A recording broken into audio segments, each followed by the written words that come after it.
Good evening, ladies and gentlemen. I'm Hassan Tamiriga, Manager Corporate Finance and Strategy. On behalf of Sunshine Holdings PLC, I would like to welcome each and every one of you for our third quarter results webinar for FY26.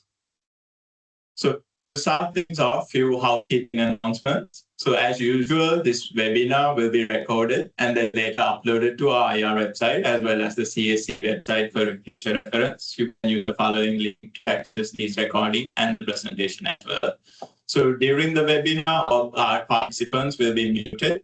And in the Q&A session, you can ask your questions using the raise hand option, and I'll unmute you accordingly, or you can use the chat box function to type in your questions as well.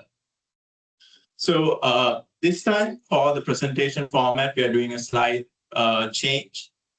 So the presentation flow compared to last quarters, we'll start off with few corporate announcements and then move into group highlights for the quarter. Then the deep dive into the business segments will be presented by our sector financial controllers. However, our business heads will still be available to address any of the macro business environment related questions in the Q&A sessions if required. So first, let me introduce our team. So we have Mr. Shyam Sathasiva, who's the Group CEO for Sunshine Holdings PLC. And then from the respective businesses, we have on the healthcare side, Mr. Shanta Bandara, who represents Sunshine Pharmaceuticals and Healthcare Distribution, and Mr. Farman Nizar, who's representing Healthcare Pharmacies. And then we have Iranga Singha, Sector Financial Controller for Healthcare. On the consumer side, we have Mr. Anuruddha Aluvihare, who looks after the domestic business. And then we have Mr. Sanjeeva Sarnapala, who looks after the export side of business. Then we have Shafraz Anwar, who is the Sector Financial Controller for Consumer. Then finally, on the agri side, we have Mr. Lasantha Pereira, who is the Sector Financial Controller for Whatever Plantations. So first off, let me cover a few of the corporate announcements for the quarter. So in January, we announced that the Sunshine Holdings PLC will enter into a sales and purchase agreement to acquire Joint Agri-Product Private Limited, which is one of the largest organic spice exporter with over 30 years of operating history. So this comes at a consideration of 2.7 billion with a proposed at the end of the transaction, which will leave with an effective stake of 75% of the business.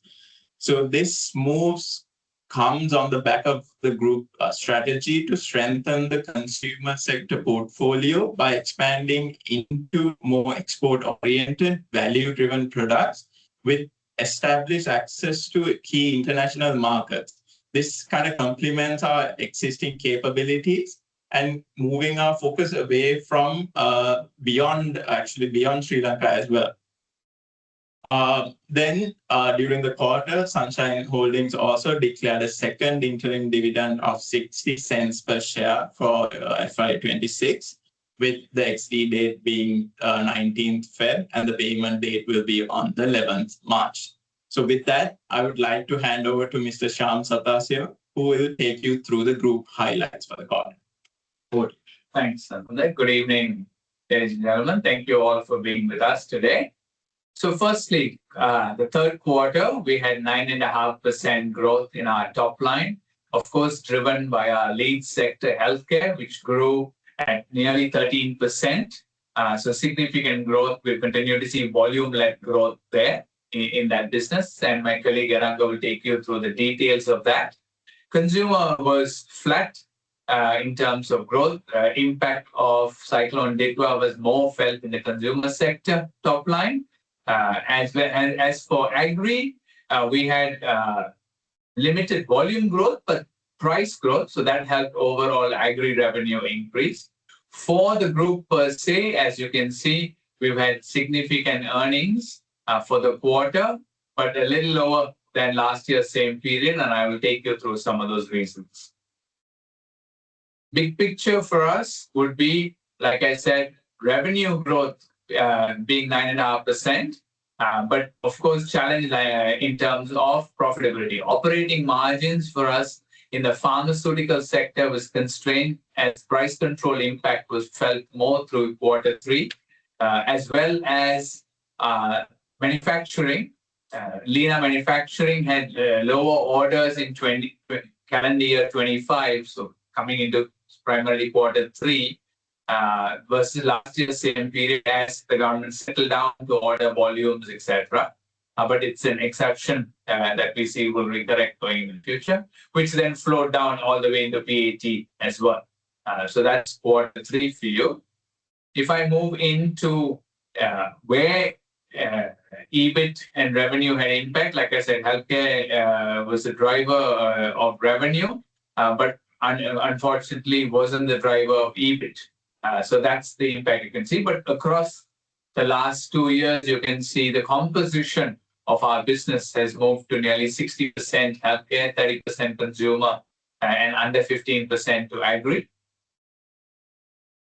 Let me hand over to my colleague, Iranga, who will take you through the healthcare sector. Good evening, everyone. I'm pleased to present the performance of the healthcare sector for quarter three. So in quarter three, we achieved a strong 13% revenue growth while maintaining a double-digit EBIT growth.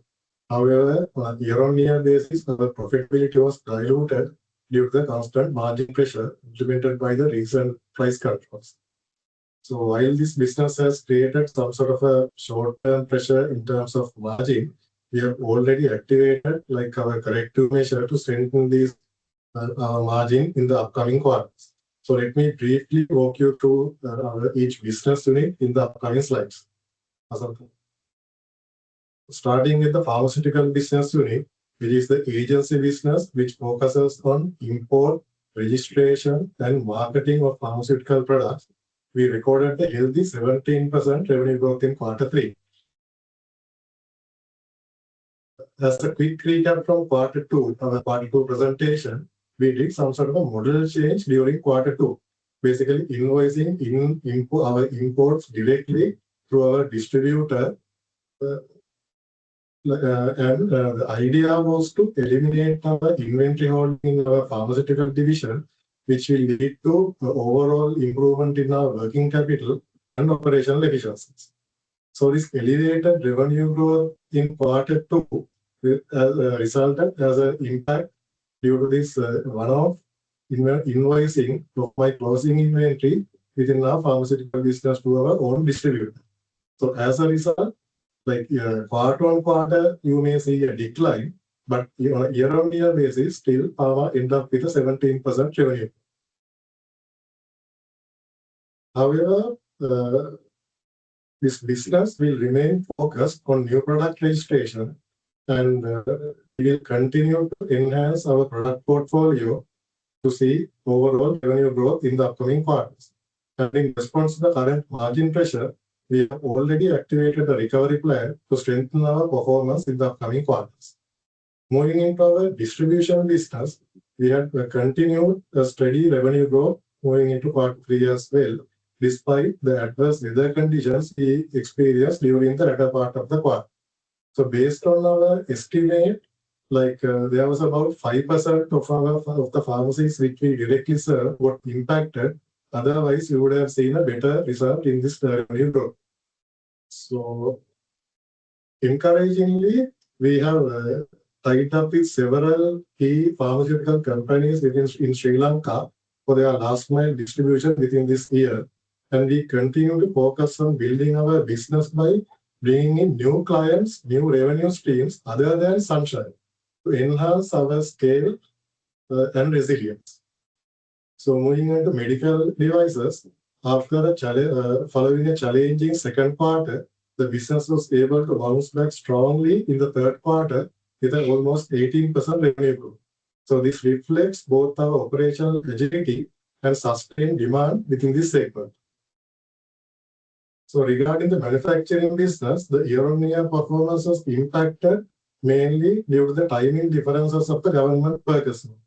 But the good news is we have secured the purchase order for 2020 calendar year 2026, which is 28% more than the calendar year 2025. And in addition to this, this provides some sort of a forward visibility of our future growth potential. And in parallel, we continue to invest on building our contract manufacturing as well as developing our own brand. Finally, moving on to our retail business. So the retail business continued to show their growth momentum into Q3 as well. And the key highlight is that during the quarter, one key highlight is the availability. As you can see in the last line of this slide, the availability has significantly improved during Q3, which will have a ripple effect on the performance of our upcoming quarters. And we also have aggressive expansion plans on our cards to drive the future revenue growth of the company. So if I sum up, despite all these regulatory challenges and external disruptions, the healthcare sector had delivered a resilient revenue growth. So while margins remain under short-term pressure, our strategic initiatives and operational efficiencies has positioned us strongly for sustainable growth and long-term value creation. So moving into consumer segment. Sure. Yeah. So thank you, Aranga, and good evening, everyone. So I'll quickly take you through the financials and give a quick glimpse of what next. So overall, the consumer business was able to perform well in Q3, delivering a 2.3% revenue growth. However, when you compare it with the trailing quarter, it's a negative growth, mainly impacted by DITWA, especially impacting the confectionery segment. So this business has been able to grow in terms of volume and value on a YTD basis, which shows the resilience and bounce back in terms of the upcoming quarter. The next one. Yeah. So moving on to the tea business. Tea business has been able to deliver high double-digit growth versus the last year in terms of volume and value both. And even in the impacted quarter, it was able to deliver positive growth. This is mainly because the tea brands that we are operating was the preferred brands among the consumers, and especially in modern trade where the offtake was high, reassuring of our market leadership. Moving on to confectionery, the confectionery business was heavily impacted because of DITWA, where the market was heavily disrupted. The distribution was heavily disrupted for over 2 weeks in December. Having said that, when you look at against the last year, in terms of volume and value growth, both the business is on a positive trend, delivering high double-digit growth on a YTD and quarter-on-quarter basis. In terms of the confectionery portfolio, we also have engaged in re-looking at our overall portfolio to develop a very strong confectionery business into the next quarter with a few of the launches in the pipeline. Moving to the export business. Export business has been continued to be a challenge in the last 2 quarters, where we've been seeing a decline in the demand for the value-added tea, especially from the markets like US and the Middle East.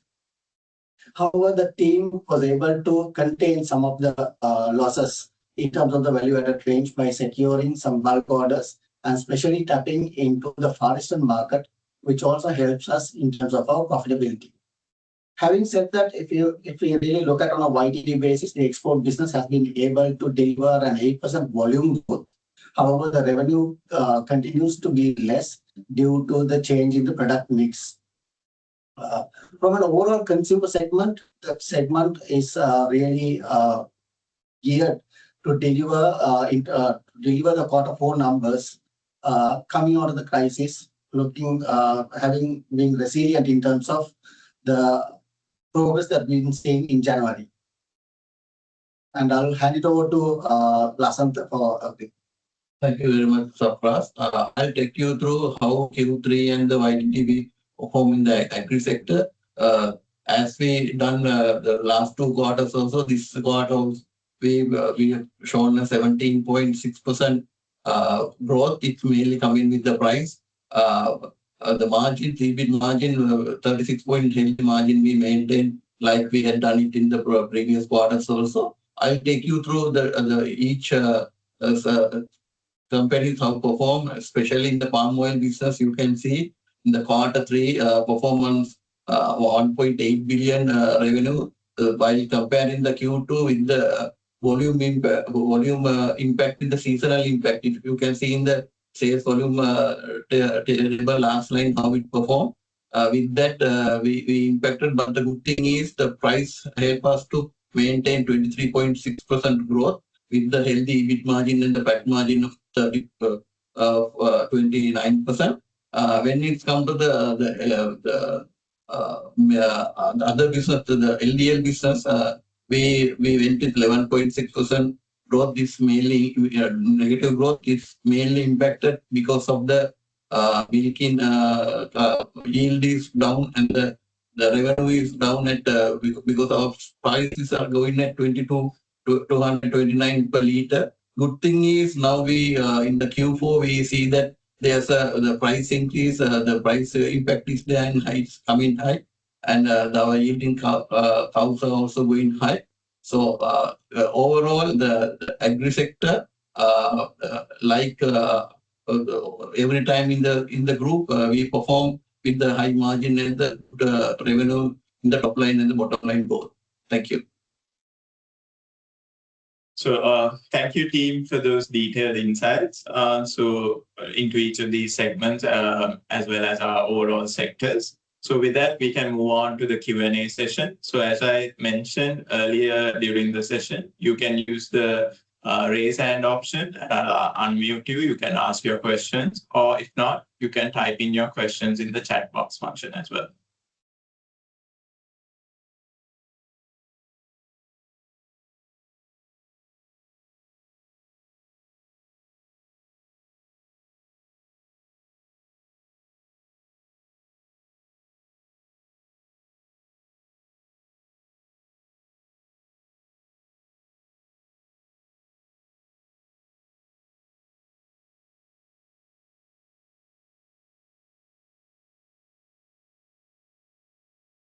So we have a question from Hafir. Go ahead, Hafir. I have unmuted you. You can ask your question.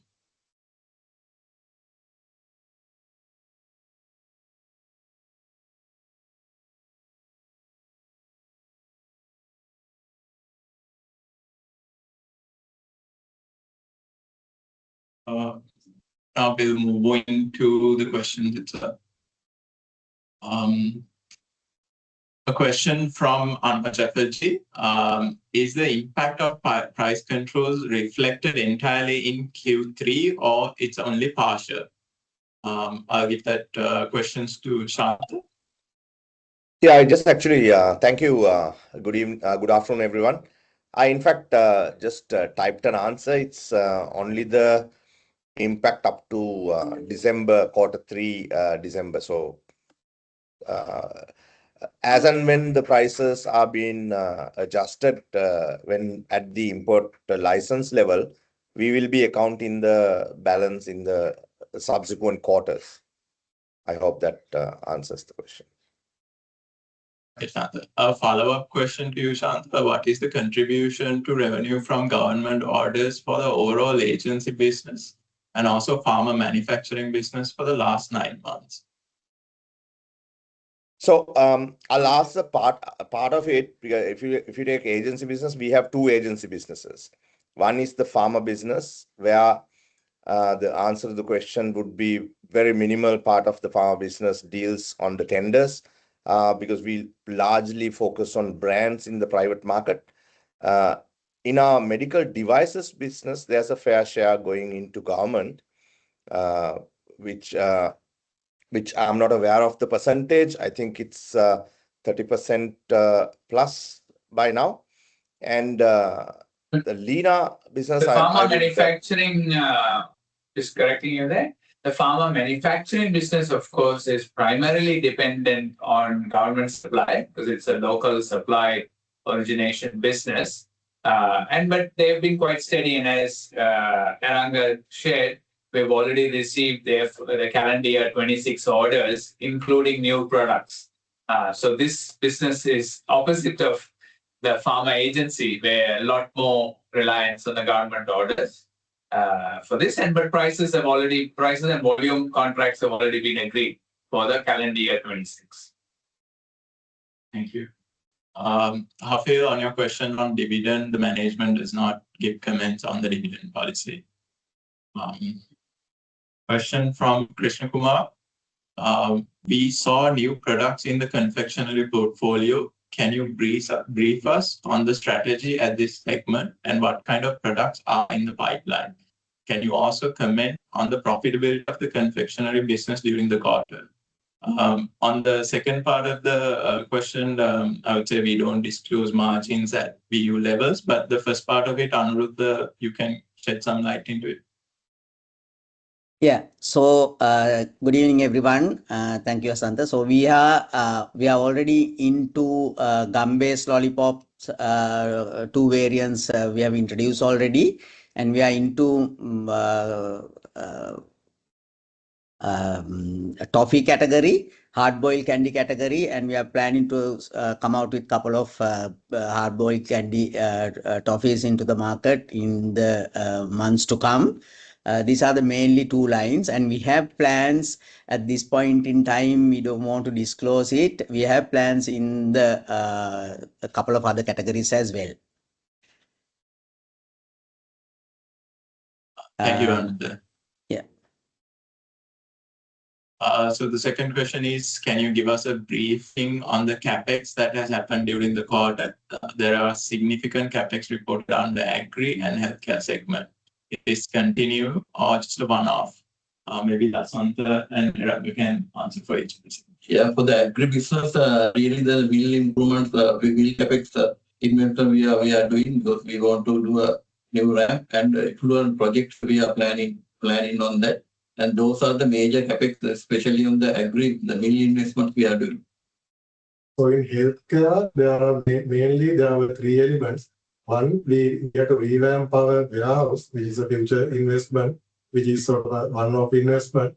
And there are significant investments in our medical devices and our manufacturing business.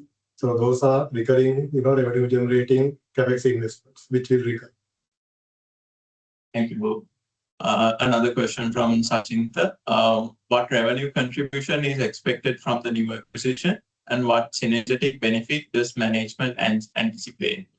So on the revenue contribution, we are expecting around 20 million from the new acquisition, which will come in the coming years. Maybe on the synergetic benefits.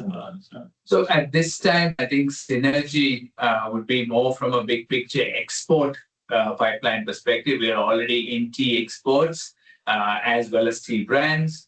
Similarly, JAPC is in exports of spices. So there will be opportunities to cross-sell and also channel synergy benefits, but early days in that space. Thank you. Question from Shalini. What percentage of Bata's crop is broad crop versus internal production? Broadly, about less than 10% is broad crop. We still rely significantly on estate crop. Thank you. A question from Ruchi. What is the outlook for EBIT margins for the healthcare segment? Maybe Raghu can check. So EBIT, there are two main contributors to our EBIT margin. One is the exchange rate. The other one is the price controls. So the exchange rate is expectation is more or less it will be stabilized in the upcoming quarters. But when it comes to price controls, yes, there is a margin pressure. But as I mentioned in my presentation, we have already activated corrective actions, and we are hopeful that we will be able to bounce back. Thank you. Another question from Hafir. What percentage of cultivated land would be allocated to replanting once the replanting ban is removed? And I like your positivism. You said once, sometimes we think it's if removed. But running with your question, so broadly, beyond 25 to 27 years is sort of over mature and requires replanting. We have broadly about 15 to 20% of our hectarage in that category at 25 years plus. Still yielding crop, but ideally we'll replant, but we'll have to phase it out and do it. so that it doesn't impact current year revenues per se. Ishan.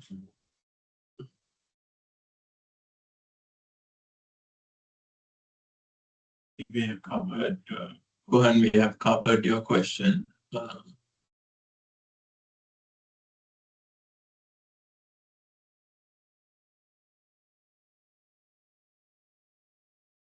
Another question from Krishna Kumar: what proportion of revenue is from price control drugs?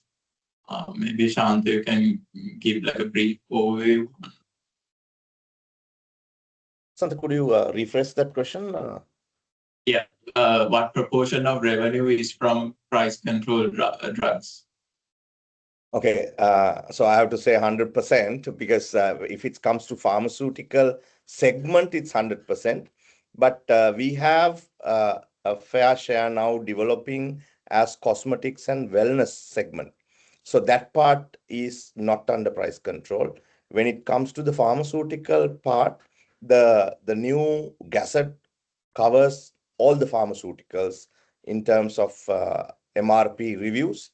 So we have to go through all of it is being controlled. Hence, we have to go through price revisions and reviews. So that would be my, sort of saying that while the others like devices, maybe consumer devices does not come under price controls yet. Thank you, Shanta. Another question from Yasanta. When inflation was less than 3, admin distribution expenses increased by 16%. 5 times inflation. Any reason for that? Sure. So primarily, admin costs, as well as even our S&D, will be people-based costs. So our increments for the year and our new recruits for the year have been different from inflation. I think we continue to attract talent and we continue to recruit at levels required for the business model we have. So those are the primary drivers of overhead expenses for us during the year. Thank you, Sean. Question from Sachinta. Please provide some color on whether the proposed removal of SCL and potential introduction of VAT and SSCL on imported coconut and palm oil would be a net benefit for Vata palm oil segment. Sure. So broadly, so what we have right now is a special commodity levy of 250,000 rupees for a ton of imported crude palm oil. Therefore, it increases the price of locally produced palm oil to a large extent by that duty component. What they propose is to move to a general duty structure, and roughly given the way it works out, it will work out to about 200,000. So there will be a drop if things go as is and it's gazetted as is. We think that will drive a lower consumer price for edible oil, and therefore there'll be more volume increase. There's overall been a hold in the prices per se. So that we see some impact, but still early days but it's not as significant as anticipated. Thank you, Sean. Then question from Shalini. What was the impact healthcare had from DITWA? So basically, the impact, there was no, we did not see a material impact on our medical devices or manufacturing business or even retail business in healthcare. Only the agency business got impacted, like as I explained earlier, based on our estimate, approximately 4%, 5% of the pharmacies we serve got impacted. And in terms of quantification, if not for this the DITWA impact, the 16% revenue growth we had reported would have been touching 20%. So I would say about 4% impact.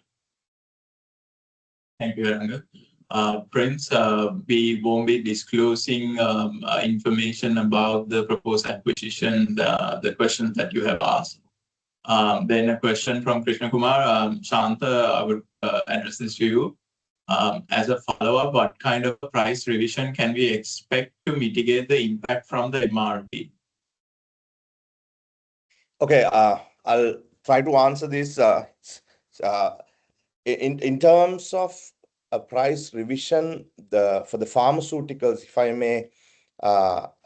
if I may focus on the pharmaceutical part where its impact is high, is only way that we can get a mitigation is from an angle of devaluation impact. So the gazette provides, or the guidelines provides, that up to 5% we need to absorb the exchange fluctuation. So the only way that we could get a price increase to mitigate the impact of that is by once those respective SKUs jumps the 5% threshold. So then the regulator will allow us to increase that particular SKU so that we mitigate that up to 5%, after 5%. So still it's very early days. We are going through this revision where up to now the dollar has really, from the date the gazette was implemented to now, the dollar has picked up. The rupee has got devalued to about 10 to 11 rupees. But for us to really get a price increase, it has to jump about 15 rupees. So still we are in the process of absorbing. So the impact is higher at this point of time. If it further goes up, they will allow us an increase of 5%. I hope I Thank you, addressed that Shanta. concern. Yeah. Question from Shalini. Is the calendar year 26 government orders are for MDI? Yes, what Ranga mentioned was for MDI, which comes at 28% increase to the previous calendar year orders. Then another question from Krishna Kumar. What is the cause of the margin volatility in the palm oil segment, given the global prices and volumes are higher year over year, but margins are low in comparison? Yeah, really, if you see that the volumes are really low in the Q3 versus Q2, with the fixed overhead component, it's impacted on the margin. Further, some of the fertilizer applies we had started in Q3 that impacted on the overhead level. Thank you. Another question from Krishna Kumar. Can you give us an idea of how the distribution as a service model has grown in the recent quarters? Maybe Shanta. Yeah. Thank you for that question. In fact, the distribution as a service model has really picked up for us, and we see there is quite a bit of attention being given to the service provided for the current, and there's good amount of I would say word of mouth going out, and with also the work that we did in presenting our model to many of the players, we see that there are a lot of questions have come how they can get engaged. So we see that some of the pharma local companies and even some of the large Indian companies who are giants in the Indian market who wants to explore this model, and we have had quite progressive discussions in terms of engaging with some of the company and supporting them end-to-end services in the pharma distributions. It's progressing quite well, I would say. Thank you, Shanta. Question to you, Anuruddha. Is the toffee market in Sri Lanka still growing? Can we get a sense of the market share of Dainty versus the competition? Maybe you can give a brief overview of the market. Yes, overall, if I am to answer that question, yes, the toffee market is still growing. Within that, we are in the third place at the moment. The topmost in terms of price growth, Perfiti, which is an international player. So they are in the right on top in terms of price market share at 36%. And second, Dali Butler is around 25%, and we are around 14% market share. And we are in the upward trends. We had a very bad patch in last quarter, and especially in last quarter. So we lost about 0.3, 0.4% during that period, and we are now regaining the momentum. But overall, toffee market, we call it hard boil candy market. If you look at it, it is a growing trend, and irrespective of the prices, people are willing to pay even higher price for that, and there is a market opportunity. Thank you, Anuruddha. A question from Sachinta: with Synergy planning to meet a sizable share of the local demand, is there any noticeable competitive pressure at this stage, or is it still too early? Sure. So definitely there are new entrants in local pharma manufacturing, with Synergy being one of them, a large investment in that. But broadly, with the government's big picture view of localizing all of their pharma purchases, we see continued growth in this sector. For all new players, they have to go through the process beyond capital investment of molecule registration, and that takes time, and then there is orders placed at an annual basis. So these things will play out over time, and there's still significant competition across all major molecules. So that will continue to be there. So that's why I think there's an element of specialization for Lena. In meter dose inhalers, we are the only player, and this is a specialty product. So the idea is not to be me too products. Thank you, Shan. Question from Krishna Kumar: can you give us an update on the dairy business? Sure. So the dairy business, as my colleague Lasantha said, has had challenges in the milk prices through Q3, but we're seeing significant demand for further liquid milk in Q4. Volumes have been broadly flat. So the challenge in the dairy business has continued to be between price realized versus cost in that business. But in all such agri businesses, it's a long gestation period. So we'll just build through it. Thank you. So if there's no further questions, we'll wrap this session up for today. On behalf of Sunshine Holdings PLC, thank you each and every one of you for joining this quarter's webinar. And I hope to see you all again in our next quarter webinar as well. Thank you. Have a nice day. Thank you. Thank you.